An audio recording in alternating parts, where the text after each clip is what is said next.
kijana yangu anaitwa Oscar, Jeremia Oscar, na alikuwa ametoka kutengeneza pikipiki yake garage. Akaona kuna shinda, akasema wacha apitie njia ya juu ya kwa polisi ili apitie hapo akuje nyumbani. Sasa wakati alikuwa anakuja, alipitia pale kwa barabara na kulikuwa na sniper alikuwa juu ya ngorofa. Akamshuti shingo na akaanguka. Ndugu yake alikuwa mahali amepanda kwa mti. Akashuka akakimbia akamshikilia. Akampeleka hospitali ya Samsung. Akampeleka hapo, akaanza kutibiwa, akatoka akaambiwa aenda atafute pikipiki ya kuja mpeleke hospitali ya juu. Sasa hapo ndio nilipigiwa simu, nilikuwa sokoni.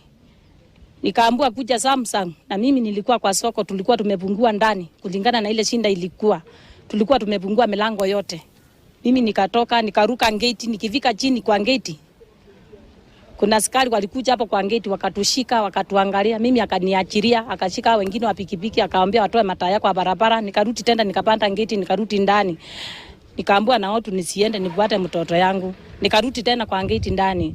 Tukakaa huko. Askari ndio alikuja kutufungulia. Harakati za hiyo za kurudi tena nitoke niende nyumbani. Na ilikuwa shinda, ilikuwa risasi zinapikwa kupikwa. Tulikuwa tunaanguka, tunaamuka, tunaanguka kupika kwa nyumba ilikuwa shinda. Na wakati ile nilikuwa nimepika kwa nyumba kulikuwa kumekuwa usiku. Na kuliendelea na kupikwa risasi mpaka kitu saa 8 tunjalala. Sasa ndio nimekuja kuona mtoto wangu na nimehakikisha ni mtoto wangu na ameniacha na ni wa miaka 24. Na ameacha bibi na watoto wawili. Nimeingia muda wa saa 4 na nimeingia kumuona na nikaandikiwa nikaambiwa nitoe 20,000 apanywe Potasitamo.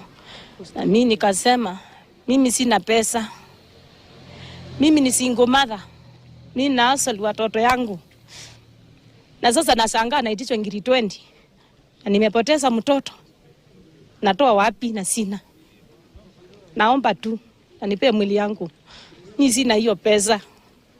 Anipe mwili yangu ndio wameniambia ni lazima na sina pesa na sitapata. Wanipe mwili ama wasike. Sina pesa mimi.